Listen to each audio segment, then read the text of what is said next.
Tanya, thank you so much. That was too kind. I'm still just like. Thank you. I mean, that award is because of all the work that you put into investing into our lives every single day. So. It's easy. You guys make it easy. But thanks. All right. Hope you had a good weekend. It was. I don't know. It went so fast. I can't remember. Saturday. Oh, I came down. I didn't go to the game. Well, I kind of went to the game. Was anybody at the game? Yeah. All right. I watched it from that little journalism, CCM, not journalism, that little CCM patio. Okay. You can see the whole stadium. I watched some of the first half from there.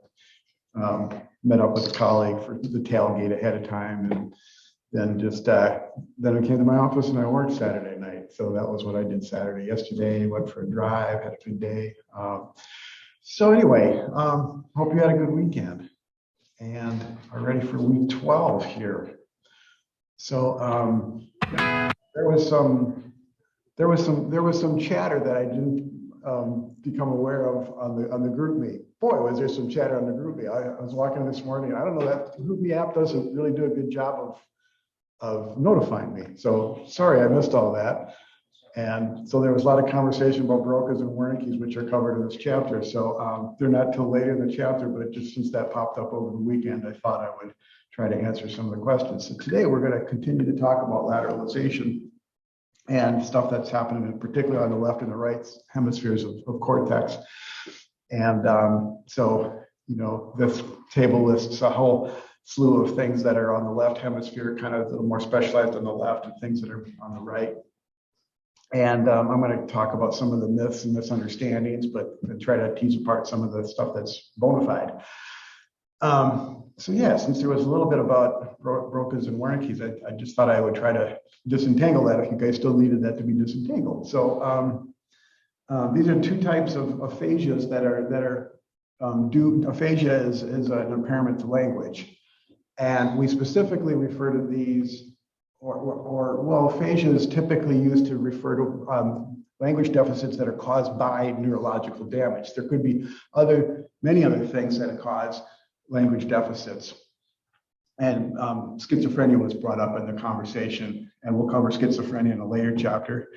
And thought disorders and thinking disorders are associated in some cases of schizophrenia, but that typical and schizophrenia, there's so the easiest way to disentangle the two kinds of language deficits when they occur is that the aphasias are going to be really more pinpointed to neurological damage and impairment. Schizophrenia can be associated with neurological impairment, but it often is not. So, Tanya. Yeah.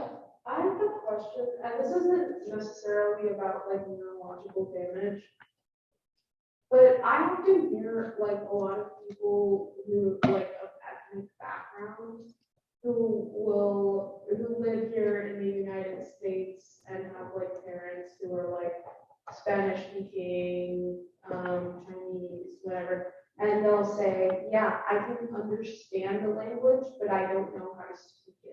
Yeah, that'll be different too. I mean, because then again, that's probably, that's not going to be associated with something neurological, impairment or otherwise. I mean, part of it, it touches upon, some of it does touch upon so like the language window for, we talked about that in the development chapter, I believe. There's a, little narrow window where where a young child, infant, really is, if they're exposed to the sounds of a language, the brain will literally gel those neurons needed to and synaptic connections to hear those sounds that are associated with that particular language. And then if you're not exposed to those sounds until after that window, then you will always have a harder time hearing those differences and producing the sounds in language. So you'll speak with an accent, or you'll just literally be, since you can't hear the sound differences, like you won't be able to produce them either. Does that make, so it's, kind of touches upon all these things. But for me, it never made sense. Like, okay, if your parents are fluent in this language, obviously you've been exposed to that sort of like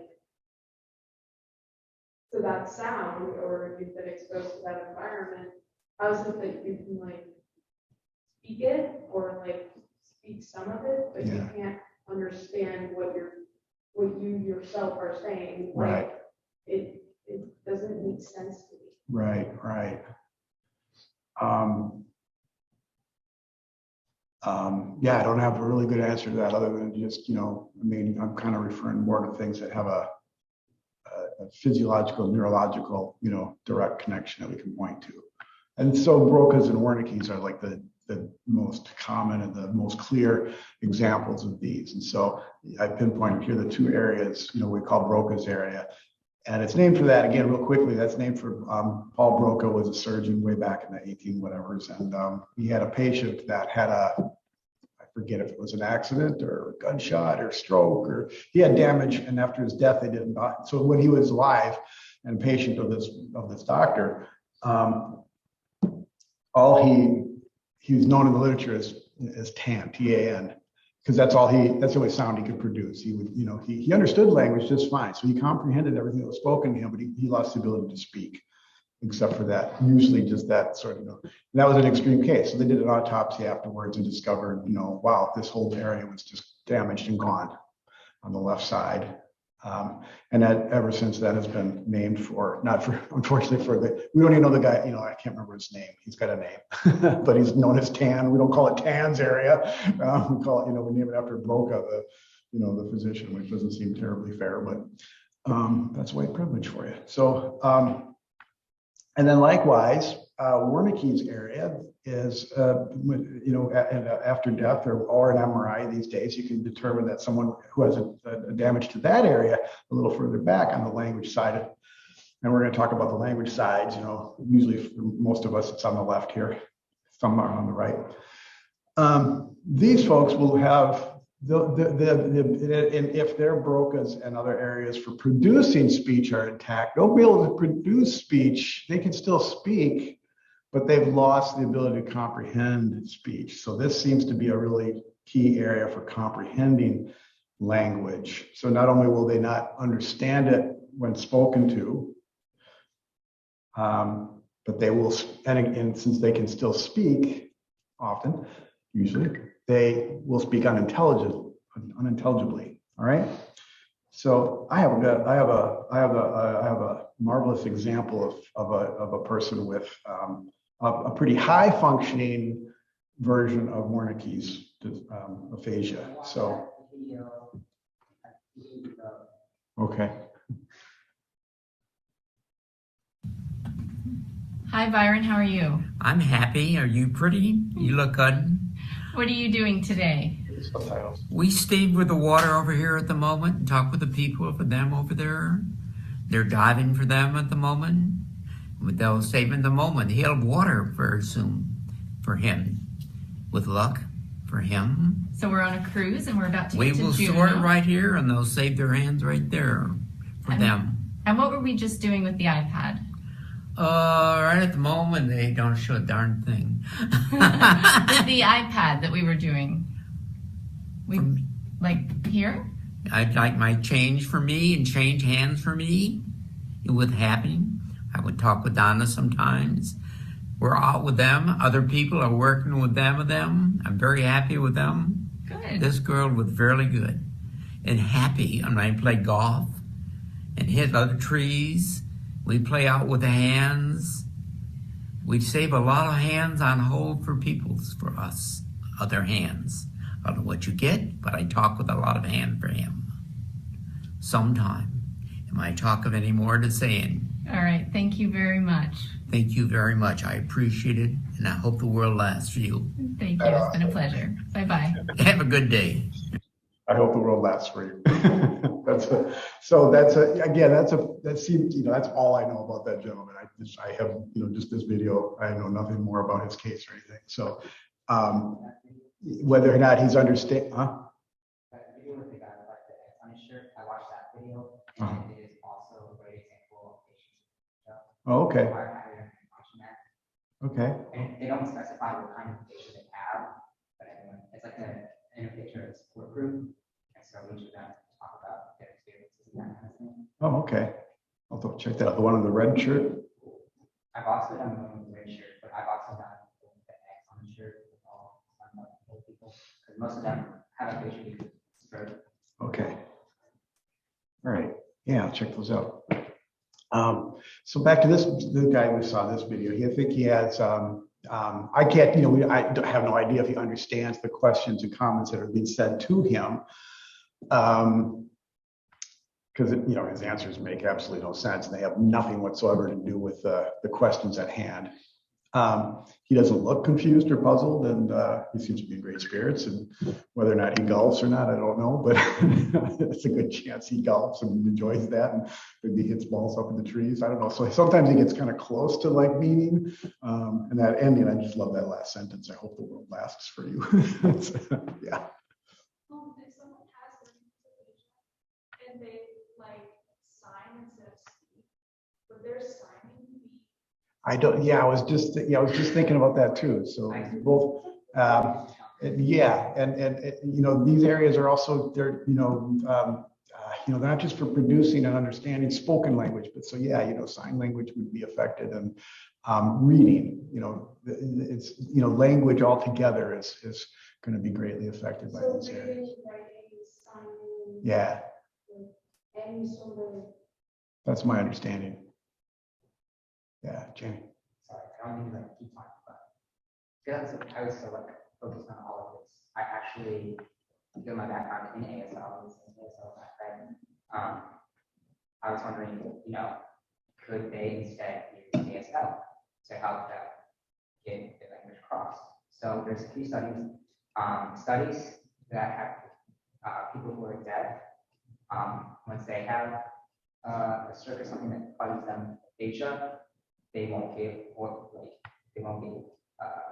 able to sign like they used to, that sort of thing, because that's still language damage. Yeah. But it can help those who are hearing like a little bit.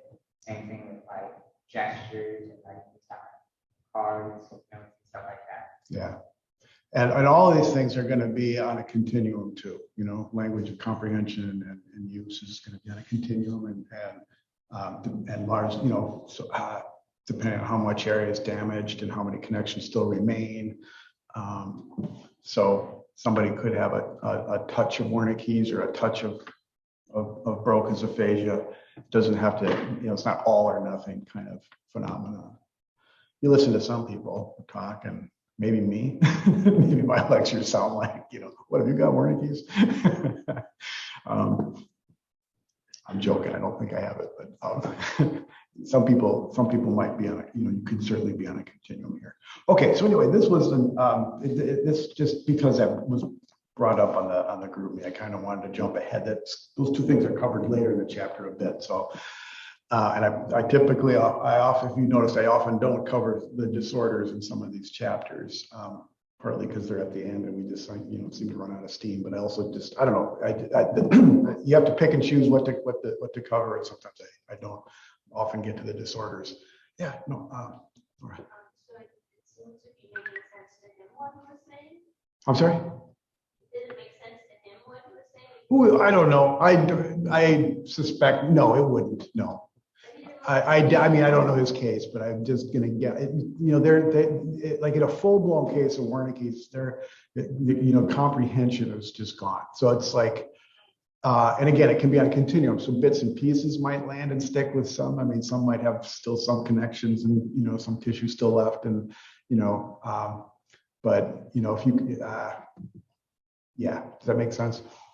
Yeah, and again, I have no idea for this particular gentleman. There are different levels of Wernicke, obviously. Yeah. And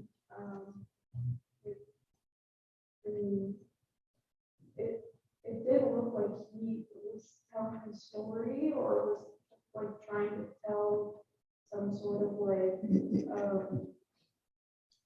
Yeah. I mean, yeah. I mean, if you didn't know English and you were listening to that, he looks like he's, he looks. His gestures and everything seem to, it's just sort of like when you pay attention to the words, you're like, wait a minute, none of this makes sense. And you can imagine if you just came across this person and, in public somewhere and, it might take you a few moments to really, like, wait, something's missing here. So I'd be one, I'm with my hearing, I'd be like, sorry, what? I'd be polite and asking, can you repeat that? And then they would probably know it, I would probably like, oh, wait a minute, we got a warning keys here. So, all right. So when I jump back to lateral, see, people are interested, and I hate to squash the interest. Or any other questions or comments about this?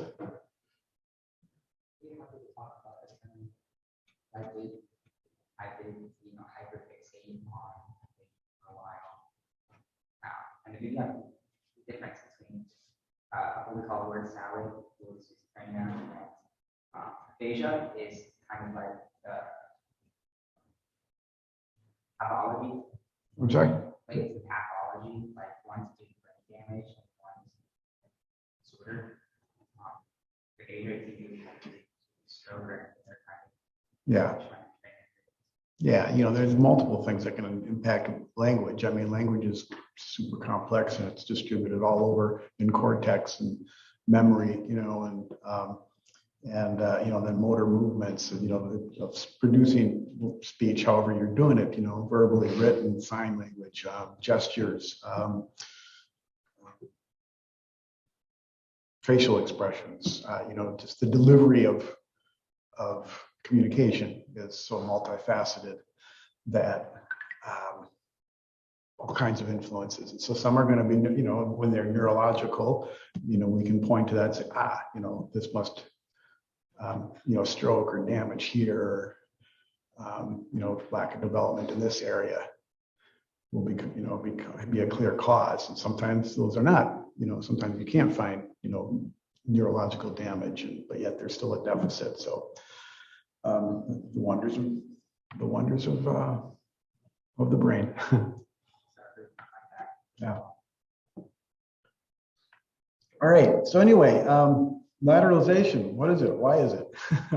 So it like sleep. It begs the question. You're like, why did the brain devote itself so strongly to sleep? Why are we lateralized? Why is like every single one of us? Why are we lateralized? What is there must be some evolutionary advantage to this, kind of, and also like crossing over, why, in addition to being lateralized, why is the control and sensation of the body, controlled by the opposite side of the brain? That's probably just a quirk that just stuck. But lateralization, there must be some, advantage to it. And so, in an individual, you can see this. I mean, there's, it does result in some faster, measurable faster reaction times and enhanced skill performance. It kind of gives us the ability to multitask. In the video we watched last time, name fell out of my head. And Dr. Bolte. She talks about, I don't know how accurate that is, but she talks about the left hemisphere being kind of a serial processing. She's kind of compares it to computer terms. Serial processing means that you process things one at a time, one thing at a time. And she referred to the right hemisphere as processing things more in parallel, more, multitasking. I don't know if that's an overgeneralization or not. It was interesting that she talks about that. I always mean to look into that more. I don't know. So anyway, there is definitely lateralization of language in almost all of us. About 2 to 4% of people do have language sort of neatly distributed equally on the two hemispheres, but most of us have it split. I'll come back to that. I think I got a slide or two coming up about that. So what other critters have this lateralization? Many do, some don't.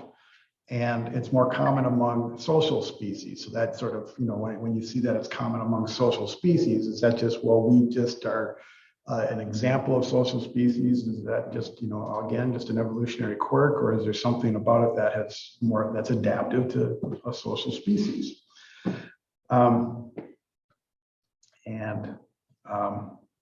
Yeah. So anyway, again, we're not the only one. So this is a chimpanzee brain, and they have areas that correspond to Broca's and Wernicke's as well. Because as we're going to see next time, the great apes, of which we are, definitely have language and comprehension of language, including it can, as we're going to see, it can be a comprehension of human language. So we'll come back to that on Wednesday. I got stuff to share with you about that. All right, so I'm going to skip the development of lateralization. That's just something I'm going to skip. So anyway, I got to make an obligatory Simpsons reference. I want to talk about things that, left-handed and right-handed things. All right, so good old Flanders is in this leptorium store. Okay, so. I'm a lefty, sorry. All right. So we'll say some, I'll try to clarify what's true about you and what's not. So first and foremost, that you hear all the time. You're a left brain person, you're a right brain person. These cliches that, left brain people are the analytical ones. They're going to be accountants and, lawyers and surgeons and just, linear thinking kind of people. And then, the right brain people are the creatives, the expressives. And first and foremost, there does not seem to be any correlation in occupation in general with handedness. Now, there are some occupations that it certainly is adaptive to be right or left-handed. And I'll jump to the end here, like, in lots of sports examples. I mean, a left-handed batter has an advantage, and left-handed pitchers have an advantage. So that, and for boxers, apparently, left-handed boxers have an advantage. So there are some, and I'm only sticking to sports examples there, but in general, there's, this left brain, right brain, these are stereotypes that don't really seem to have, why do they persist? Why do these stereotypes persist? Well, I just chalk it up to good old confirmation bias. We tend to remember and notice when things match our expectations, and when they don't, we ignore them or forget them immediately. So when you meet somebody and notice that they're really creative and wow, they're left-handed, it's like, yeah, you lefties are always so creative. You consider yourself creative. Yeah. And do any of you right-handed people consider yourself creative? Okay, we're all creative. So anyway, when we meet a left-handed that's just not at all creative or artistic, we just kind of like ignore it. Okay, it doesn't stick. I could talk all day about confirmation bias and things that, we call it remembering the hits and forgetting the misses. Anytime something, misses, when it misses your expectations, you just tend to forget that. If you think women are bad drivers, you see an example of a woman doing bad driving, and you're like, yeah, see. But fact is, women are far better drivers than men. That's just ask the insurance companies. That's why is your insurance cheaper than men's? So anyway, so the generalities, these are myths, but there's some things that stick, and we'll get to those. All right. So handedness is handed. I think I heard myself overgeneralizing maybe a few days ago or in the past. I think I said there's absolutely no correlation between handedness and which side of the brain you have language housed in. And I feel like I might have said it that I don't know. I shouldn't have, because I don't believe that, but I feel like I did. So anyway, I want to clarify if I did overgeneralize that. So anyway, about 90% of us are right-handed, and only about 10% are left-handed. So let's do something. I'm going to break that down. So of the right-handed people, 96% have language in the left. So it is highly correlated with handedness. It's overly correlated. I mean, so, again, this is just for right-handed people, 96% of us do have language in the left, right? That does leave 4% who don't. I'll come back to them.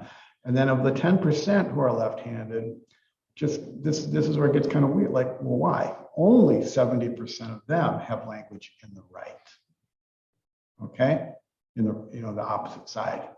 Okay, so it is correlated strongly, but not as well as, it's very strongly correlated with the right-handed people.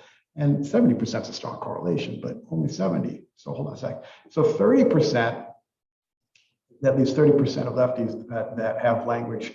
And then for both, so there you have a remaining 4% and a remaining 30%. And in both cases, it's kind of those are both kind of split, where language is either on the opposite side or equally on both sides. All right, so about 2% of righties have language on both sides, and about 15% of lefties have language on both sides. So, thinking of you since you offered your hand in this, I wonder in your case, is yours on the right? Is yours on the left? Or are you split evenly? Do you happen to know? I don't know how you would know. I think about it as being an adult learning a foreign language, and it being left-handed impacts my mature learning differently. Yeah. I mean, without I guess, a functional MRI or, open brain probing, Who wouldn't want that? Yeah. I mean, the general reasons why you get functional MRIs and certainly open brain probing, it's usually not something you're hoping for. I'm going to start attendance. I didn't need to be reminded today. Pardon? Oh, you hear your voice. I was trying to figure out where that's coming from. Tanya, what? Yeah. So today's the 7th. I'm starting attendance, people. Get your phones out. Give me a second.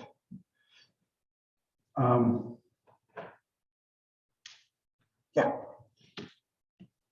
So I'm going to talk about dichotic listening just because it's kind of quirky and fun. I don't know what really relevance this has to just about anything, but it's just kind of a neat phenomenon. I don't think I talked to you guys about McGurk effect yet. I don't know when I would. I don't know if you know what the McGurk effect is, and since I'm bringing it up, it would have been really neat if I had the video to show you. But the McGurk effect.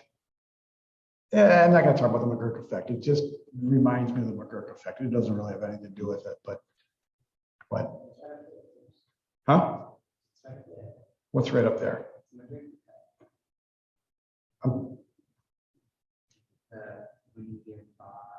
No, this reminds me of it. This is similar. It's not the same though. They use ba and ba. This is talking about God and ba. So that's really what reminded me of the McGurk effect. So it just really has nothing to do with it. So I'm gonna just pretend I didn't bring up the McGurk effect now. But someday I will. I don't know where that will fit, what chapter, but I would like to show you guys the McGurk effect if you're not familiar with that already. All right. Anyway, this just demonstrates something kind of quirky and neat about hearing so like the other senses and like control of the body, it crosses over. So things from your right ear, some of it crosses over, some of it stays on the same side, similar to vision. And you will have a faster reaction time to something auditory, like press a button when you hear a tone. If it's present, you have a high, let's see. So it's, well, first of all, just for the opposite ear. So,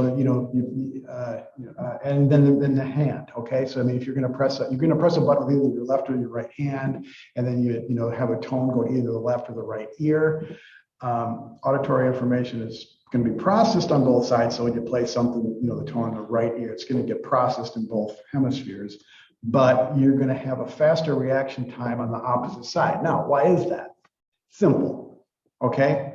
Walk your way through it. So you do a tone to the right ear, it's going to go to the left side. Left side is going to control the right hand. So if you're asking someone to press a button as fast as they can with their right hand, it's going to be quicker because it's, left hand, it's right there. It doesn't have to cross over. Okay.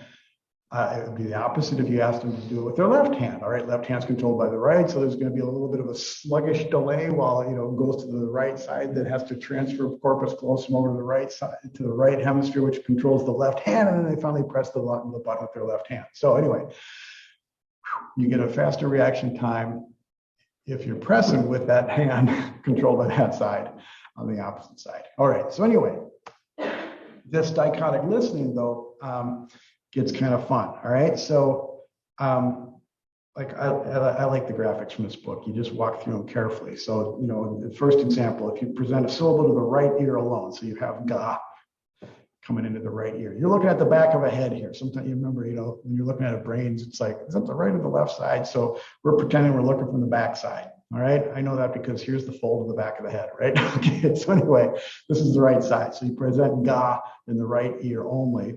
And again, look, it's, some of it's sitting in the same side, but some of it's crossing over.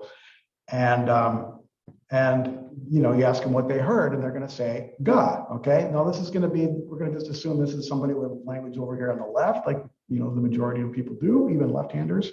So, yeah, you present it only here and a working corpus callosum. So anyway, you present it in the right ear, the person's going to say ga, all right? And likewise, if you present it to the left ear alone, and even though it's going primarily to the right side where language isn't, look, it crosses over the corpus callosum, gets over to Broca's area, and their lips will say ba, okay? No big surprises here yet. This is where it gets fun. In phase 3, you present both ba and ga at the same time, in the opposite ears. Which one are they going to hear? Which one are they going to say? All right, do you hear them both? And you ask them, what did you hear? They go with what's in the left language side. The left language side heard from the right ear the syllable ga. So they say ga and not ba. That's what dichotic listening is. All right. Now, there's been gobs of research on this. And so, it's kind of like Joe and the split brain stuff. You could ask them to, you're asking them to say the word God, that's left hand, that's left language, that's no big surprises there. That's the side that heard, the language side heard God. The language wins, right? The left hemisphere often wins. We are left hemisphere dominant, all of us, even, so-called right brain people. Language and thinking are one and the same for most of us. And we,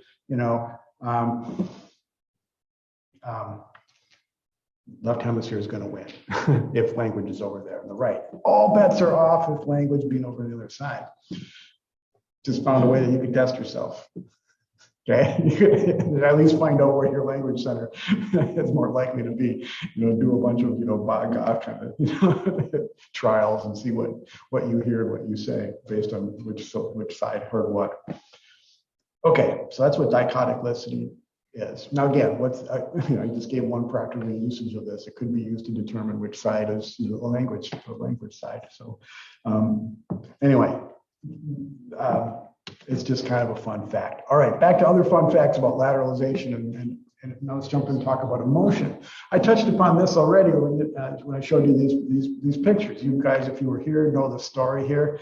The middle photo is the actual real photo of this person, and I made a left version of her face. I took I took her face and cut it in half, and duplicated it, flipped it over, pasted it back together, and then did the same with the right side of her face to make a right face and a left face. All right. I asked you guys to say which one is, before you knew what was going on, I asked you, which of these, I pretended those were 3 different photos of her. Which one should she, do you prefer? Which do you think is the best photo of her? Which should she use for a driver's license or something? And I don't remember what the doesn't matter what the vote was, but I think she's quite symmetrical, so it doesn't, it only, I think only after you know what's going on do you go like, oh yeah, I can see how, I see what you did there. Before being shown that, you could easily believe these are just three photos taken. I didn't start it. Is that what you're gonna ask? You're right, reminded me? Yeah. I need that. I'm starting. So, yeah, Tanya. Yeah, so maybe it's correlated with the reduced arousal of the right frontal cortex. And as far as medications go with like Depakote for bipolar disorder or just like how do they, you by any chance know the psychopharmacological correlation between the medications and how they increase arousal of the right frontal cortex in order for mania? Not very intelligently, no. I would only be speculating just because of, yeah. I could, I would start to like logically speculate my way through based on what I know about the left hemisphere, right, prefrontal right and prefrontal, normal frontal cortex and the subtle emotional processing differences between the two. That's kind of what I'm getting at there. So you kind of, yeah. So a good logical question for where I'm going with this, but I'll throw out my, I don't know flag one more time. That would only be speculating. So the just as with hands and feet, the right hemisphere cortex is going to control the left half. So the right hemisphere is producing the expressions on your face. So this face made up of the left hemisphere is a right hemisphere controlled face. And this is the right face is a left hemisphere controlled face, largely. Okay. I mean, again, we all have, she presumably has a working corpus callosum, so this stuff gets muddled. But the innervation of the muscles of the face comes largely, this is a person who, the camera is put up and they're told, smile. Okay, whether or not this is a genuine warm smile or not is debatable. All right. So, especially under those circumstances, when the frontal cortex is like, hey, make a smiley face, you see the difference. You can tell the difference. We talked about that when we talked about faces. The real expression of emotion, and then the like fabricated, smile for the camera kind of smile. There's a big difference between the two, and so I'm going to speculate. Because I took the photo. I remember the day I took the photo and it was literally like, hey, smile.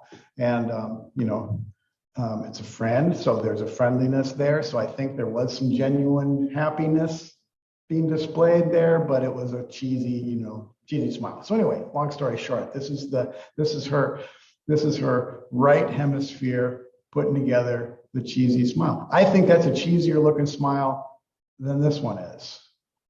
All right. And so this is a subtle difference, okay? It isn't like the right hemisphere is super emotional and the left isn't, okay? But the right hemisphere is a little bit more emotional. And so the right hemisphere is not feeling genuine, happy smile. Like it's not a so it's like creating the cheesy smile. So it's an overly cheesy look. It's not, to me, that's not a genuine a smile as the left hemisphere, controlling the right over here, is a little bit fooled. Okay. It's maybe just not quite so concerned with the, true emotion or lack thereof. So it's like, it's making a pretty, it's making a pretty, like, okay, I'll do my smile. It doesn't really have a big difference between its two smiles. That's what I'm trying to say. So that looks like a more natural smile to me. Ironically, because it's made by the left hemisphere, which is like, yeah, whatever. I don't do the emotions as much as the right does. That was a long explanation. All right. The book goes into some detail about, not much, doesn't mention it at all, really. Just mentions behavioral activation and behavioral inhibition systems. And I don't pay too much attention to that. I don't really feel like I can talk very intelligently about what those two things are. supposedly you know, and this is kind of a personality sort of dimension that, you know, people, you could, some people have, you know, tend to be higher in activation, and other people are more in, you know, into inhibition, and just not really prepared to talk intelligently about this. So I'm going to skip that. Okay. So there is some correlation between lateralization and these two ways of explaining the behavior of people who fit these two patterns. All right.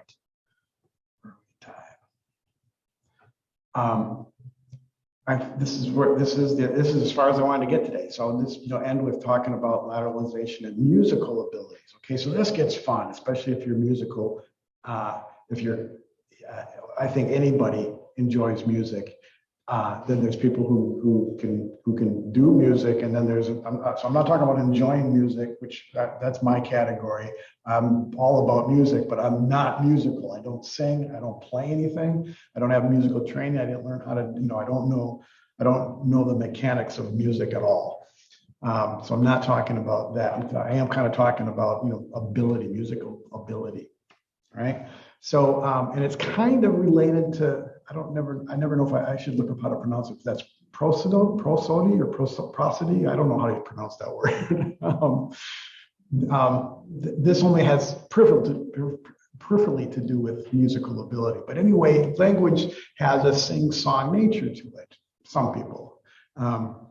Sometimes we're monotone, and some cultures are more monotone than others, and some cultures, language cultures, are very sing-song. I think of Norwegian right away because I know Norwegian a bit. And, you know, it's very sing-songy, and the you know, the pitch and the intonation, even in monotone, you know, speakers, pitch and intonation means a lot. That's how we convey meaning and emotion in things. All right.